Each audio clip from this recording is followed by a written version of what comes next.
Dubai 24S car ரேஸில் 11 GD3R என்ற பிரிவில் அஜித் குமார் ரேசிங் அணி 3வது இடத்தை பிடித்து அசத்தியுள்ளது.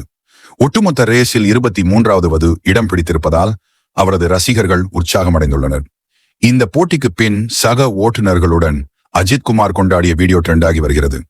தமிழ் சினிமாவின் முக்கிய நட்சத்திரமான அஜித் குமார் கடந்த சில மாதங்களாகவே கார் ரேசிங்கில் கவனம் செலுத்தி வந்தார். 2010ஆம் ஆண்டுக்கு பின் மீண்டும் தனது கனவை நோக்கி ஓடத் தொடங்கியுள்ளார்.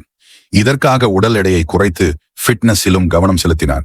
இதன் பின் துபாய் 24H சீரீஸ் கார் ரேஸில் அஜித் குமாரின் ரேசிங் அணி பங்கேற்பது தெரியவந்தது. 24 மணி நேரம் தொடர்ச்சியாக காரினை ஓட்ட வேண்டும். ஒரு அணியில் 3 முதல் 4 ஓட்டுநர்கள் இருப்பார்கள். அவர்கள் தலா 6 மணி நேரம் என்ற கணக்கில் 24 மணி நேரம் ஓட்ட வேண்டும். இதனால் அஜித் குமாரின் ரேசிங் அணி மீது அதிக எதிர்பார்ப்பு ஏற்பட்டது. தொடர்ந்து நேற்று ரேஸ் தொடங்குவதற்கு முன்பாக ஒரே ஒரு அணிக்காக மட்டுமே அஜித் குமார் கார் ஓட்டுவதாக தெரிவிக்கப்பட்டது. போர்ஷே GD4 போட்டியில் மட்டுமே அஜித் குமார் ஓட்டுநராக பங்கேற்றார். துபாயில் போட்டி நடப்பதால் அவரை காண்பதற்காக ரசிகர்கள் பலரும் கூடினர். இதனை பார்த்து வர்ணனையாளர்களே வியந்து அஜித் குமார் பற்றி பேசிக் கொண்டிருந்தனர். இந்த நிலையில் 24S சீரீஸ் ரேஸ் முடிவடைந்த நிலையில் அஜித் குமார் ரேசிங் அணி 3வது இடத்தை பிடித்துள்ளதால் சக ஓட்டுநர்களுடன் உற்சாக கொண்டாட்டத்தில் ஈடுபட்டார். அதன் பின் இந்திய தேசிய கொடியுடன் கொண்டாடிய அஜித் குமாருக்கு இந்திய ரசிகர்கள் வாழ்த்து கூறினர்.